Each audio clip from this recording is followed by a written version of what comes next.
Hello? Hey, hi. I need those coordinates. I need to get out of here. Huh? What time is it? Like time of year? um season. Season. One sec. It's officially awards season. What is up, everybody? Random Man here, bringing you my review for One Battle After Another. Now, the plot of this dark comedy political action thriller follows an ex-revolutionary, played by Leonardo DiCaprio, who must rescue his daughter, played by Chase Infinity, from a corrupt military official, played by Sean Penn.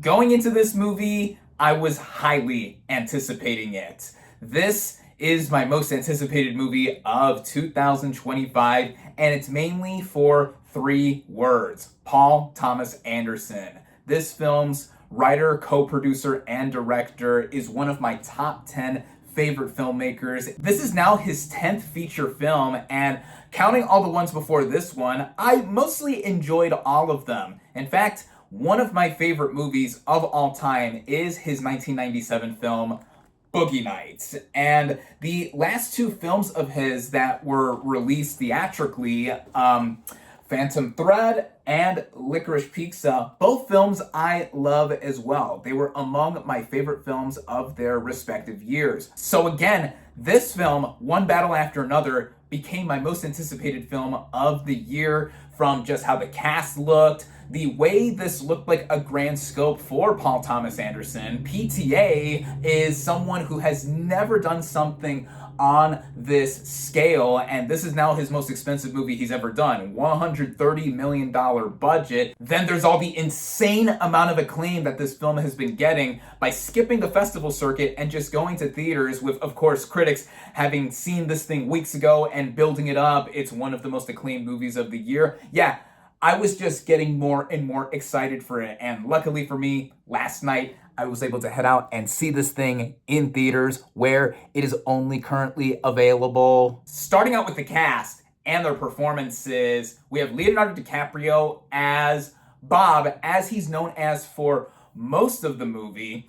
And he is this ex-revolutionary who has become just so fried by all the drugs and alcohol that he has used during and after his time being a revolutionary. He now has to go on this wild adventure to go ahead and rescue his daughter after him and her get separated a little bit into the movie, after we get a bunch of backstory involving him and his partner, who I'll get to. And you know, DiCaprio by now, he is a class act. He is a class act, and for those that are regular viewers of mine, you would know that I describe actors as class acts, whether they've achieved a certain sense of stature or status. You know, of course, DiCaprio is an Oscar winner, a big movie star. You can say that movie stars are really dying out now in the current theatrical landscape to sell tickets, but you know, his involvement here had me so into it because no matter the character, he is just committed to what he's doing.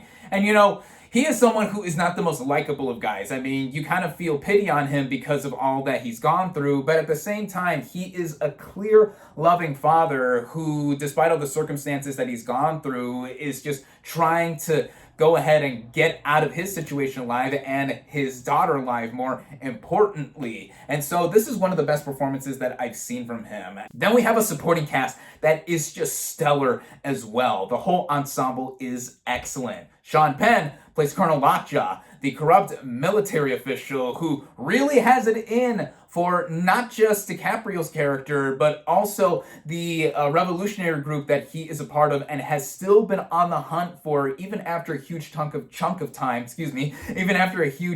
time has passed, with a time jump in the film.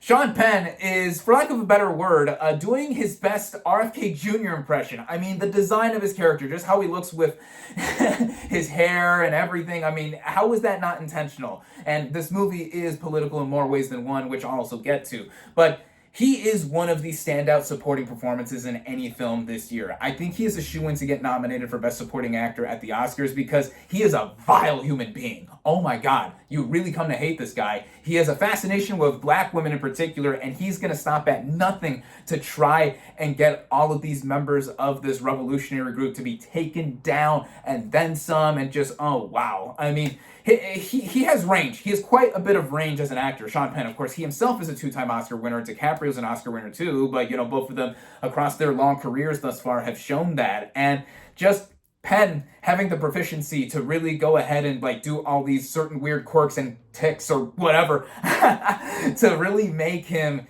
someone that you want to just see get his comeuppance and just see that he's really gonna stop at nothing. He's like the Terminator, really, at one point in a specific shot as well, too. If you know, you know. So yeah, he gives truly one of the best performances of the year as well. There is Tiana Taylor. Tiana Taylor, who plays Perfidia Beverly Hills, who is the partner to Bob, and also is involved with Colonel Lockjaw in more ways than one too. He has become obsessed with her, and she has mostly screen time in the first act of the movie. She becomes absent after the first act of the film, but her presence looms large over the rest of the movie because she is clearly a fearless, strong revolutionary. She is a strong woman who is really going after her message and just trying to do what she's trying to do, and then also herself, the relationship that she has with Bob,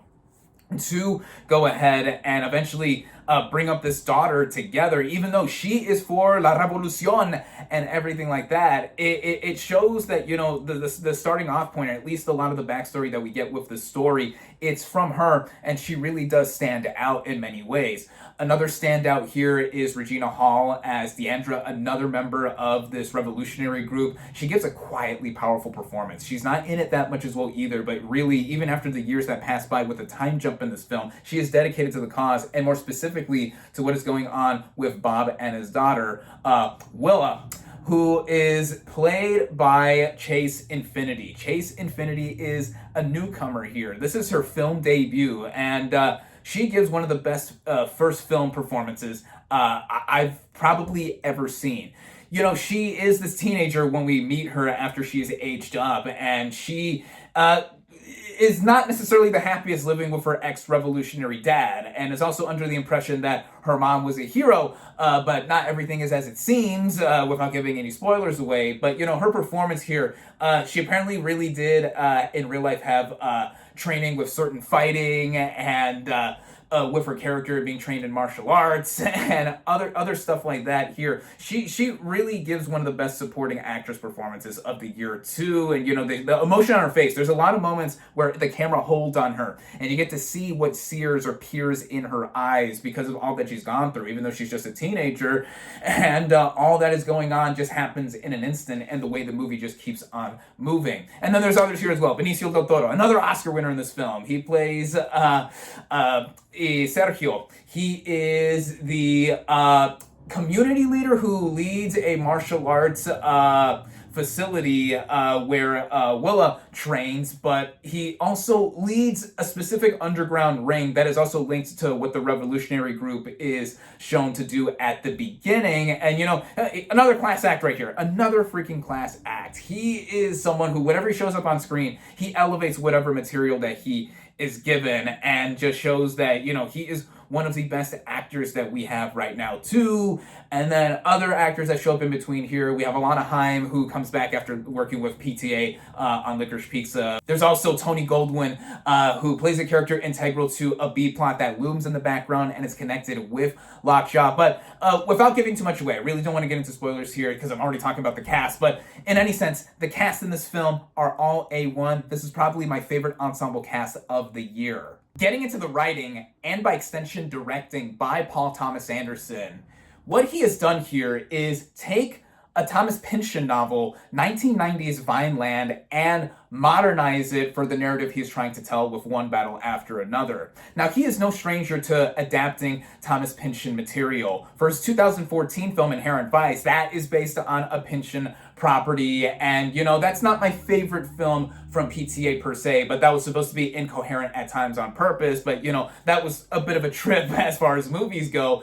And what PTA has done is take what in the novel took place from the 1960s to the 1980s and modernize it to where the movie, after it takes a time jump, takes place in modern day. But prior to that, it seems like it took place in between the early 2000s to early 2010s to show what has changed between the revolutionary group that we are introduced to at the beginning. It's also worth noting that this is the first film since Punch Drunk Love, another film I love from PTA that takes place in modern day. So literally every film that PTA has done in between Punch Drunk Love and One Battle After Another, it has been a period piece. So it's a great change of pace to see what he is doing with modern material. When the movie begins, we are introduced to Bob and his revolutionary group. They are known as the French 75, and they are seen freeing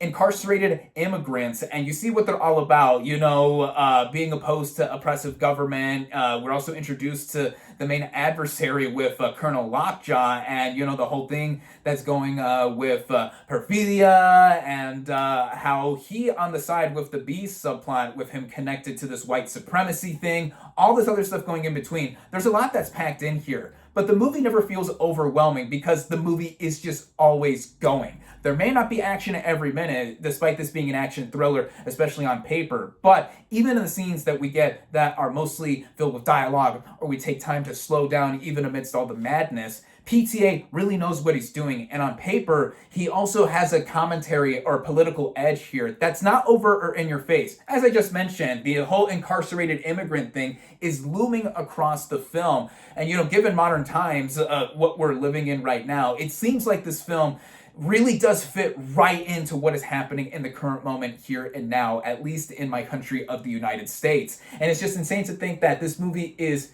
incredibly timely, super duper timely to all that is going on, but it really supplements what the narrative is going, because ultimately with what the narrative has going for it is all this blending of different genres. I mentioned that this movie is a blend of being a dark comedy, political action thriller, and it does so in so many ways that just becomes endlessly entertaining throughout, as the directing by PTA specifically. He directs the crap out of this movie. It has such an energy about it that's always going, as I just said.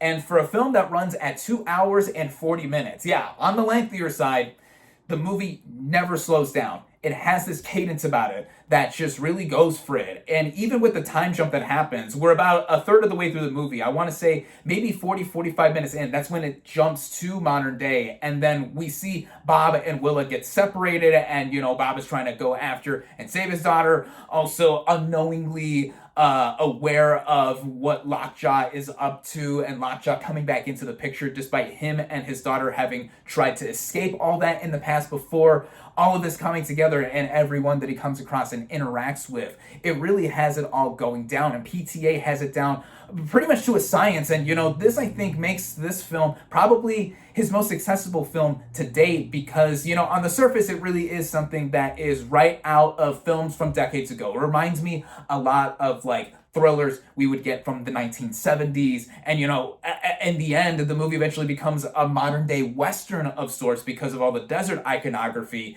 And what he does is just have this all be put into frame to have us engaged and really also feel like we're experiencing something that we are in the moment for, and it's just wild to even imagine. I mean, this is a wild movie, I would describe in short terms, but also it's an audacious film from PTA to really have all this come together. And it shows from even little minor details in just what is done to really have us absorbed into the narrative. I mean, Benicio del Toro himself is Puerto Rican, Puertorriqueño, and he speaks a lot of Spanish in this movie, and even characters on the sides or in the background are speaking Spanish too, and that is not subtitled. It reminded me a lot of what Steven Spielberg did with his 2021 version of West Side Story, to where we are immersed in the narrative by not not having one language take over the other amidst one battle after another or anything like that. I mean, I myself am of Mexican descent, yo soy mexicano, so obviously I was able to understand it and all that. But even if you don't, just like with West Side Story, little details like that really have you further absorbed into the environment and what is happening amidst all the chaos that is going on. The scale and scope of this production too. Like I said, this movie was made for $130 million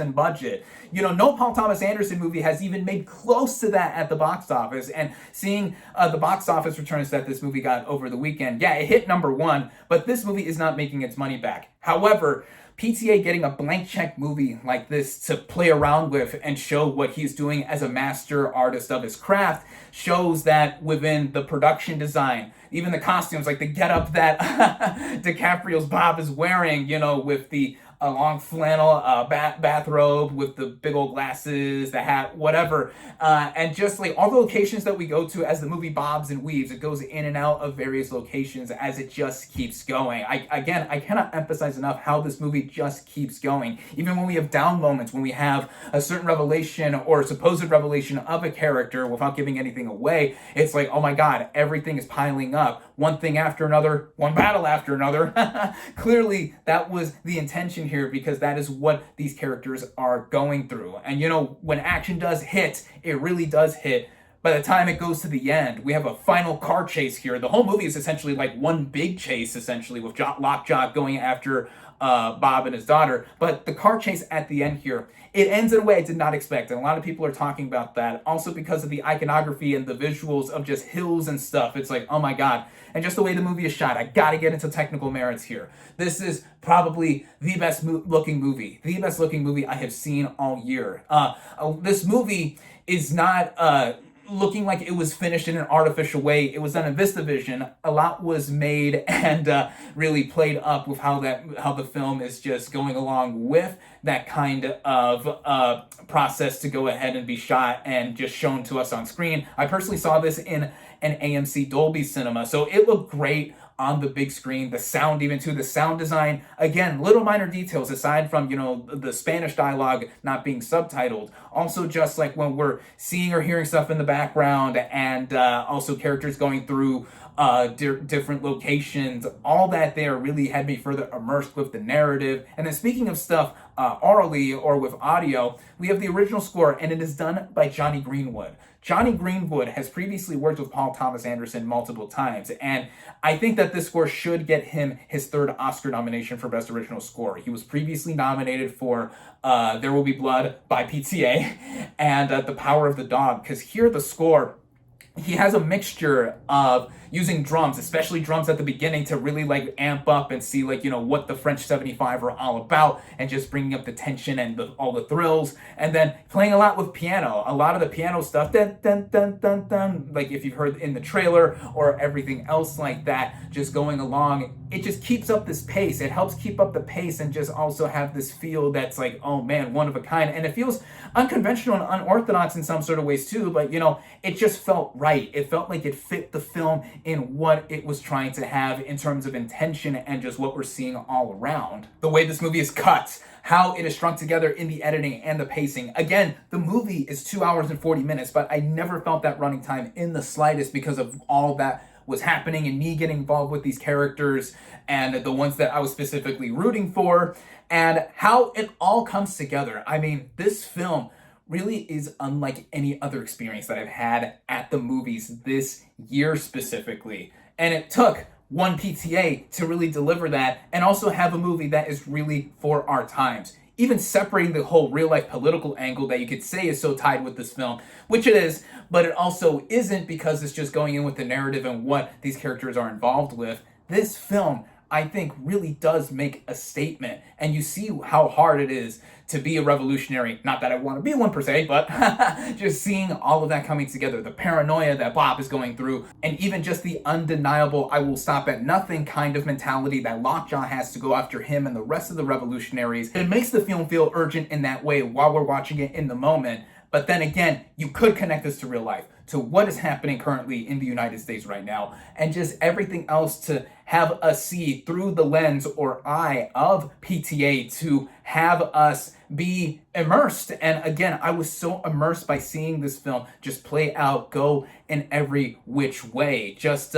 certain choices that are done, and just even having me laugh at times. I mean, the movie really does blend all these tones together. I mean, Lockjaw is a hilarious character despite him being a real bastard, but so many moments of levity, even like stuff that Bob does, like, him just being just a shell of a man at moments, and being somebody that, he loves his daughter, but he will stop at nothing to try and get out of it, even if he is, for example, on a payphone, flubbing up the codes to try and connect to his old group, or even just like, running around, just being strung out on whatever drugs or alcohol he had been consuming at any which point. I mean, you really feel like you're in the head of this character and just in the space of the environment that the movie is portraying. And that is what I feel makes a singular experience of the highest order. I have not been this taken or just so in awe of a movie since last year's Honora, which became my favorite film of 2024. And you probably know where I'm going with this. One Battle After Another is now my favorite film of 2025. We still have 3 whole months left in the year, but I am probably certain that I'm not going to see any movie better than this one for all that it has going for it. This is an audacious modern masterpiece with thrills, humor, and heart put together, kind of similar to what I said last year with Honora and how it blends certain genres together. And with One Battle After Another, Paul Thomas Anderson, I think I'm going to say it, I think this is probably his best movie that he has made since my favorite movie of his, Boogie Nights, and I really hope he gets recognition for this come award season. I did mention and show off in the intro that it is now award season. We're officially in the fall/autumn season, and all these movies are coming out. Like I said, there's going to be more that I'm going to see come later this year before it fully rounds out. But I think One Battle After Another is going to stand above the rest as the film of the year for me. If you couldn't already tell, I adore this film. I cannot recommend it more highly enough. My final verdict for One Battle After Another is 5 out of 5 stars.